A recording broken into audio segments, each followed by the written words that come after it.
Saudara, bagaimana membaca hasil survei indikator hari ini dan juga benarkah tak ada kaitannya dengan putusan MK? Kita bahas bersama Direktur Eksekutif Indikator Politik Indonesia, Burhanuddin Muhtadi.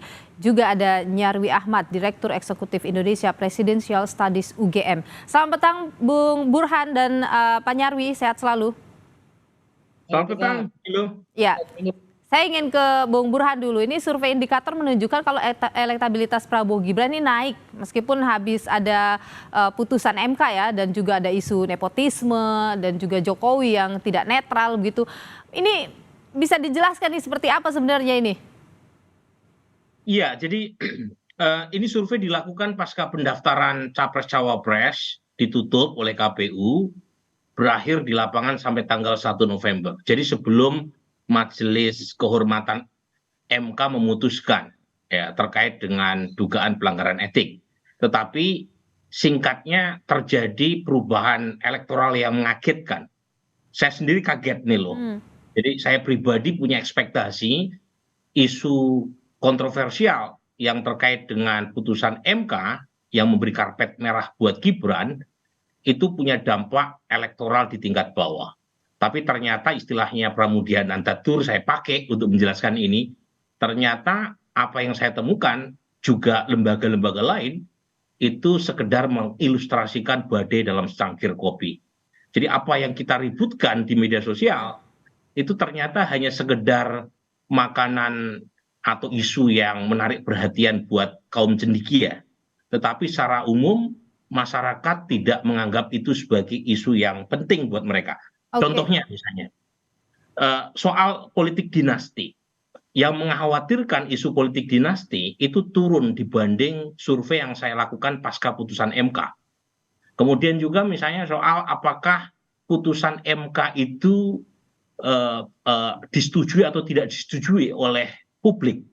Dari 54% responden yang mengaku tahu putusan MK, yaitu terkait dengan usia 40 tahun kecuali buat kepala daerah yang terpilih, itu ternyata sebagian besar malah setuju dengan putusan MK itu. Jadi ini di luar dari ekspektasi saya. Don't get me wrong ya. Saya pribadi termasuk yang menolak putusan MK dan menolak politik dinasti. Jadi masyarakat tidak terpengaruh begitu ya dengan polemik yang muncul setelah putusan Mahkamah Konstitusi itu? Persis. Jadi yang kita temukan mengapa suara Prabowo Gibran naik itu karena terjadi eksodus dari loyalis Jokowi, terutama yang memilih non PD Perjuangan. Jangan lupa pemilih PD Perjuangan 20% berdasarkan pemilu 2019, sementara pemilih Jokowi 55,5%. Artinya lebih banyak pemilih Jokowi ketimbang pemilih PD Perjuangan. Baik, saya ingin ke loyalis ini yang lari dari Ganjar ke Prabowo Subianto. Oke, saya ingin ke Pak Nyarwi. Pak Nyarwi, Anda sepakat bahwa setelah putusan MK itu tidak mempengaruhi begitu elektabilitas dari? Sebentar, surveinya sebelum MK. Survei ini sebelum putusan MK ya. Jadi yang kita bicarakan adalah efek putusan MK, bukan MK. Jadi setelah putusan MK, survei ini dilakukan, hasilnya ternyata tidak terpengaruh ya, ternyata tetap bagus. Kalau Anda Pak Nyarwi, bagaimana melihat ini? Benar memang putusan itu tidak mempengaruhi ya? Ya begini, sebelum saya komentar ke situ ya Nilo, semua data survei opini publik itu juga harus dilihat, dia akan menjadi concern publik kalau itu dalam teori penyelesaian teori ya, kalau itu menjadi public interest ya, apa yang menarik dan menjadi kepentingan publik gitu ya. Nah, daya tarik sebuah isu itu biasanya terkait relevansinya. Nah, isu putusan MK ini kan isu yang terbilang elitis ya. Orang yang berbicara demokrasi itu kan biasanya pendidikan menengah ke atas gitu ya. Orang yang concern dengan politik dinasti itu juga sama ya, dan lain-lain. Bung Burhan seringkali mungkin ketemu ya di beberapa data survei daerah misalnya ada kandidat terindikasi korupsi gitu ya, dinasti, tapi kok dukungannya tinggi gitu kan juga beberapa kali muncul gitu. Jadi anomali-anomali seperti ini sering terjadi. Nah, apalagi putusan MK soal bicara tata negara, soal bicara kepatutan, moralitas dalam berdemokrasi, bernegara. Saya kira ini isu yang elitis sekali gitu loh. Nah, masyarakat secara saya kira tidak banyak gitu ya, yang kemudian sangat concern pada kualitas legitimasi politik gitu ya. Yang terjadi itu baru kita kan ini baru belajar demokrasi elektoral, Hmm. bahkan mengenal partai politik sebagai institusi demokrasi penting saja itu masih belum sepenuhnya gitu ya. Apalagi misalnya kalau dikaitkan dengan seberapa orang kemudian, makanya tadi ada saya nggak heran misalnya yang tahu maupun apalagi misalnya yang tidak tahu, yang tahu pun saya kira juga banyak yang mungkin menganggap itu apa setuju, dan politik dinasti juga apalagi melihat itu dianggap tidak menjadi masalah, karena saya lihat juga ini kaitannya dengan ini juga ya Nilo ya, Apa? anatomi sosial masyarakat di Indonesia ini kan juga bisa kita lihat ya, sebenarnya banyak sekali dinasti-dinasti, dan kemudian orang tidak menganggap itu sebagai problem dalam dalam berdemokrasi gitu loh. Nah, ini yang saya lihat gitu ya. Makanya banyak sekali isu-isu yang saya kira ya, yang itu kita sendiri sebagai misalnya Bung Burhan tadi nggak apa merasa ekspektasinya tidak terpenuhi gitu ya. Eh, tapi di masyarakat cara berpikirnya berbeda gitu loh. Oke. Jadi ini lihat tadi itu ya, dalam konteks publik apa hal-hal yang menjadi isu publik itu belum menjadi isu publik gitu loh. Padahal para aktor-aktor politik ya dari PDIP Mm-mm. dan yang lain-lain sangat concern juga soal Padahal ini, ini tapi ramai eh, diperbincangkan. ya, tapi di medsos juga kita lihat itu ramai, tetapi pertanyaannya di masyarakat apakah itu menjadi isu yang sangat serius bagi mereka apa tidak? Hmm. Dan orang-orang ini secara umum saya lihat kalau apa ya, apakah mampu menggeser isu yang lebih Oke. aktual ya? Ini misalnya isu apa namanya kemiskinan, isu-isu yang kesenjangan dan lain-lain yang itu juga nyata Jadi juga. apa sebenarnya yang menarik bagi masyarakat, Pak Nyarwi? Yang menarik untuk mereka ikuti atau yang bisa memengaruhi pilihan mereka itu apa? Isu apa? Ya, di banyak data survei juga terpotret. Saya kira survei penguburan sering menjelaskan ya. Mm-mm.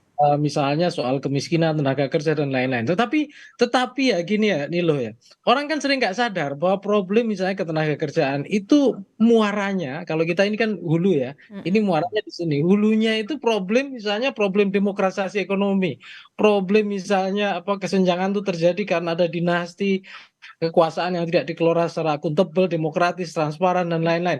Nah, masyarakat saya kira perlu diajari juga bahwa kalau misalnya kekuasaan itu didominasi misalnya ya oleh sekelompok dinasti yang tanpa Oke. akuntabilitas, itu Jadi bahaya misalnya. Kekuasaan diperoleh dengan cara legitimasi yang kemudian apa, menabrak hal yang sifatnya terkait nurani dan moralitas itu juga berisiko tinggi. oke. Nah, Tapi Pak hal yang Nyarwi seperti begini, itu kan Pak Nyarwi, apakah kemudian pemilih kita itu memang lebih banyak yang tidak terpengaruh dengan isu-isu elitis atau bagaimana? ya, bukan tidak terpengaruh ya. Mungkin ini kegagalan apa elit dan juga partai Oke. politik secara umum ya, Ya, Hmm. menjelaskan ini secara empirik. Oke. Ini kan baru muncul ketika menjelang pemilu nih loh. Nanti setelah itu banyak yang elit-elit partai lupa lagi gitu loh bahwa Oke. problem setuju. ini problem yang Baik. yang Saya akan Ya, saya setuju itu, Nilo ya. Jadi bukan isunya yang tidak penting, tapi mungkin kita perlu mengoreksi diri sendiri ya. Mungkin cara packaging isunya yang kurang bisa dikaitkan dengan kebutuhan masyarakat secara real. hmm. Jadi mungkin bahasa dinasti politik terlalu tinggi. Kita Oke. perlu menurunkan bahasa ini dalam bahasa yang bisa dipahami oleh mereka. Misalnya dinasti politik yang bersifat predatorik itu pada ujungnya juga merugikan kepentingan publik secara umum karena merugikan akses terhadap kesejahteraan, kemudian menutup ya kemungkinan buat publik mendapatkan akses terhadap sumber daya negara dan seterusnya. Nah, hal-hal semacam Oke. ini menurut saya perlu jadi bahan perbaikan kita ya dalam rangka memperbaiki kualitas demokrasi. Oke, Mas Burhan, kalau tadi angka elektabilitas Prabowo Gibran yang sedemikian tingginya begitu, ada klaim juga ini dari tim Prabowo Gibran bahwa ini bisa satu putaran. Kalau Anda sendiri proyeksinya, apakah itu bisa terjadi satu putaran nanti? Data saya tidak setinggi Populi ya atau poll tracking meskipun dalam margin of error, tetapi poin saya melihat kans Prabowo Gibran hari ini, kalau misalnya Prabowo Gibran mampu membenahi terutama di basis Pak Prabowo yang kedodoran, jangan lupa nih loh ya. Jadi Prabowo Gibran mendapatkan dukungan dari membanjirnya pendukung Jokowi yang migrasi dari Ganjar ke Prabowo, tapi saat yang sama basis selama Pak Prabowo hijrah ke Anies.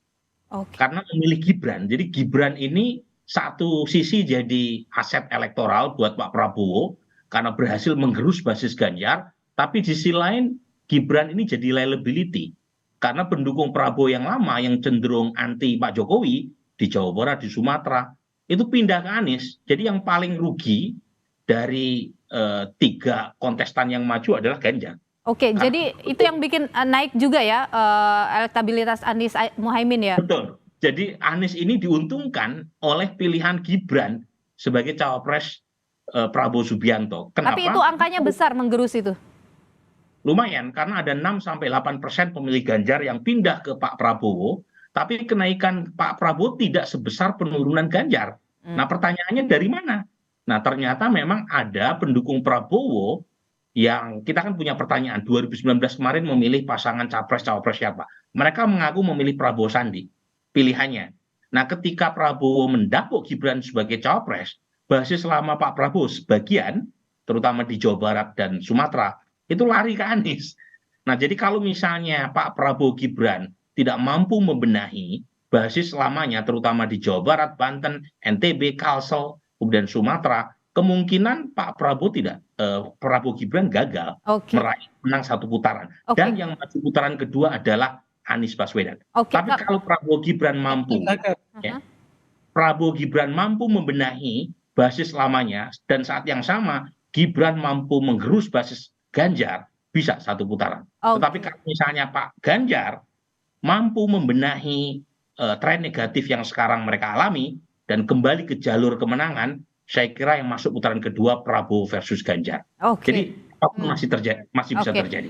Saya ingin Pak Nyarwi singkat saja. Ini ada juga komentar yang muncul soal kita ini harus adu ide gagasan begitu ya, adu gagasan, tidak baper, tidak ungkit isu lama. Bagaimana Anda melihat peluang itu? Itu bisa terjadikah di Pilpres kali ini di masa kampanye? Singkat saja. Ya, itu mungkin saja terjadi nih loh, tapi biasanya dalam Pilpres itu kan bandulnya ada dua ya. Isu yang terkait policy, kebijakan, isu yang terkait personality dan Oke. karakter gitu. Biasanya orang itu juga selain bicara gagasan, itu juga karakter dan terkait aspek personal. Tapi yang kita lihat gitu ya, kecenderungan untuk bicara isu personality dan emosional itu juga selalu muncul. Oke. Jadi menurut saya ya, hal-hal yang ini saya kira akan terus berkembang. Sedikit Oke. ini nyambung dengan Iya, singkat apa yang saja disampaikan. Bung Nyarwi, kita terbatas oleh waktu. Ya, betul. Jadi ada risiko di mana posisi Mas Ganjar Mahfud itu ruangnya makin sempit dan makin tergerus ya. Termasuk juga tidak hanya berbasis isu-isu personality saja, karakter leadership, tapi juga isu kebijakan di mana posisinya nanggung tuh. Oke. Jadi community tetapi juga sisi lain ruang geraknya untuk melebar itu Oke. makin sempit. Kira-kira Oke. itu. Baik, Itu satu baik, yang saya Nyarwi. kira Kami tangkap apa yang Anda sampaikan, Bung Nyarwi Ahmad, Direktur Eksekutif Indonesia Presidential Studies UGM, dan juga terima kasih Bung Burhanuddin Muhtadi, Direktur Eksekutif Indikator Politik Indonesia, sudah berbagi pandangan di Sapa Indonesia Malam. Sehat selalu Bapak-Bapak.